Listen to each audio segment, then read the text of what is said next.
Culture Média sur Europe 1 continue. Thomas Hill, à 9h30, c'est l'heure du journal des médias de Julien Pichenet.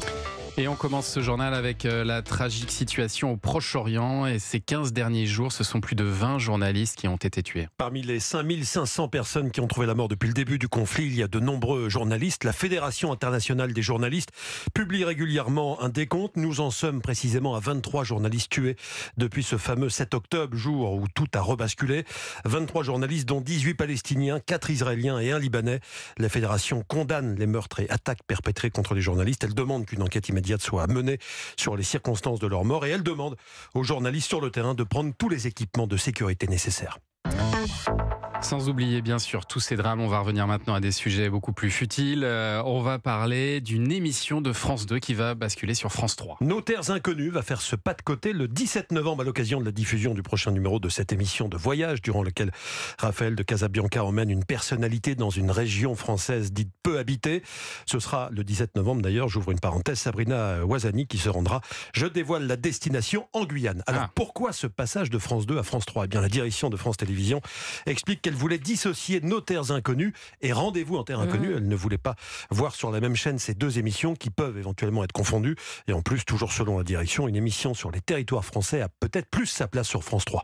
Une émission qui aussi faisait des scores d'audience inférieurs à Rendez-vous en terre inconnue. Un autre petit changement à noter, il concerne cette fois-ci la Star Academy. Je vous rassure, la Star Academy ne migre pas également sur France 3, ça reste bien sur TF1, mais les horaires de la quotidienne vont changer le week-end par rapport à la semaine. Elle sera à suivre, cette quotidienne, à 17h25 du lundi au vendredi. Le samedi, ce sera 17h15 et le dimanche, c'est la nouveauté de cette saison, une quotidienne le dimanche, ce sera à 16h15, juste avant 7 à 8 Live. Je vous rappelle que la 11e saison de la Star Academy débutera la semaine prochaine. Et puis la plateforme audio Spotify qui vient de fêter ses 15 ans se porte à merveille. Elle vient d'annoncer des chiffres exceptionnels. Le nombre d'utilisateurs a augmenté de 26% au troisième trimestre. Sur les 12 derniers mois, Spotify est passé de 551 à 574 millions d'utilisateurs actifs dans le monde. Le géant suédois, qui a aussi annoncé une hausse de 16% de ses abonnés payants, espère maintenant dépasser la barre des 600 millions d'utilisateurs d'ici la fin de l'année. L'année avait pourtant mal commencé pour Spotify avec la suppression d'environ 800 postes dans ses activités de podcast. C'est un concurrent pour vous, Spotify, chez Amazon. Vous avez aussi un service comme ça de streaming musical. Amazon Music, ouais. On a Amazon Music, mais nous, on n'a pas de concurrent. Vous n'avez pas de concurrent? Non, on ne regarde pas les autres, nous, on se concentre sur ce qu'on fait. Elle est pas mal, celle-là. Allez, on reparle de la concurrence entre les salles de cinéma et les plateformes, à l'occasion de la sortie du dernier film de Mélanie Laurent. Et son dernier film, Voleuse, sortira mercredi prochain sur Netflix. La distribution est prestigieuse. Mélanie Laurent, qui réalise et qui tient l'un des rôles principaux, est entourée d'Adèle Exarchopoulos, d'Isabelle Adjani ou encore de Philippe Catherine. Il y a une nouvelle mission. Tu voles un petit truc, tu me le rapportes. Tu choisis ton équipe comme tu veux. Vous savez comment on me surnomme? Non. Le cerveau. Je crois que c'est ironique.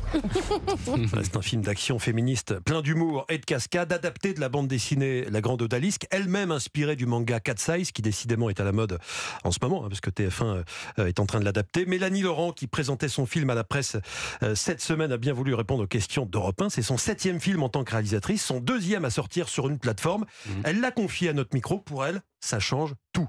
C'est-à-dire que mes premiers films sortaient dans un pays et demi. Là, ils sortent dans 200 pays le même jour. Personne ne me l'aurait proposé au cinéma, celui-là. On propose encore beaucoup de gros budgets à beaucoup de réalisateurs, mais les gros budgets cinéma pour les femmes réalisatrices, pour l'instant, c'est encore pas ça. Et certainement pas dans des films libres où on dit on va faire un truc inclassable, après on remplacera jamais une salle de cinéma. Mais je crois qu'en fait, quand je vais faire des films en plateforme, c'est parce que j'ai une liberté qu'on me donne pas au cinéma. Avoir un budget où tout d'un coup, pour la première fois, je peux aller aussi loin dans mes ambitions de metteur en scène, c'est tellement le pied. Mélanie Laurent, dont le film Voleuse sortira sur Netflix le 1er novembre. Nous en reparlerons évidemment dans Culture Média. Mélanie Laurent qui avait sorti son avant-dernier film, c'était Le Bal des Folles, c'était chez vous, chez Amazon. Elle va sortir un autre film, je crois, sur votre plateforme en 2024. On vient de finir de tourner son prochain film. Qui s'appellera? Alors le titre, il est encore en train d'être retravaillé. D'accord. Mais qui sera avec Lucas Bravo et qu'on vient de finir de tourner. Mais j'imagine que vous souscrivez à ses propos quand elle dit que finalement les plateformes lui donnent plus de liberté que ce qu'elle pourrait avoir en salle. En tout cas, on essaie de l'accompagner. Mélanie, elle est super talentueuse et on est ravis de pouvoir la voir tenir la barre sur des films aussi ambitieux. C'est bien. Ouais. La France a perdu, mais le mondial n'est pas terminé. On parle rugby aujourd'hui dans votre micro-trottoir du même jour. sans la France, les audiences sont restées très fortes, de 6 à 7 millions de téléspectateurs pour les demi-finales le week-end dernier. La finale ce week-end devrait faire aussi le plein en matière d'audience. Pendant près de 2 mois, la France a vibré avec le ballon rond. Alexandre Omar a tenté d'en savoir plus sur nos petites habitudes de téléspectateurs pour ceux qui choisissent de regarder le match à la maison. Est-ce que, comme Thomas Hill, vous reproduisez les gestes des rugbyman devant votre téléviseur, quitte à risqué, casser des Bien meubles? sûr. Est-ce que vous mettez le son à fond? Est-ce que vous le baissez? Voici vos réponses. Non, je regarde avec les commentaires. Les commentateurs, ils sont très forts dans leur domaine. Je regarde avec les commentaires, l'ambiance et tout. Je kiffe. Non, avec le son quand même, on est un peu plus impliqué quand il y a le son. Et non, pas d'imitation quand même. C'est un peu trop intense. Ouais, j'ai tendance à hurler. Je suis souvent avec des potes devant la télé, commentaires à fond et on est vraiment bien dans le match. Ouais. Du coup, on entend plus vous que le commentateur. Ouais, souvent. J'aime bien le regarder quand même chez des amis, avec des amis. Oui, avec les commentaires, parce que je trouve ça mieux. Et après, bon, je suis plus tendance à pas forcément trop m'extasier. Je regarde avec le son, mais sur la une, les commentaires sont pas terribles. Cassant le monsieur. J'ai dit ballon rond, c'est évidemment ballon ovale, ballon en forme de suppositoire, comme a dit Gaspard Proust l'autre jour sur Europe. Ça n'est pas du tout le même usage. Non. Merci beaucoup, Julien, pour ce journal des médias dont toutes les infos sont à retrouver dans la newsletter média. Inscription gratuite sur europe1.fr.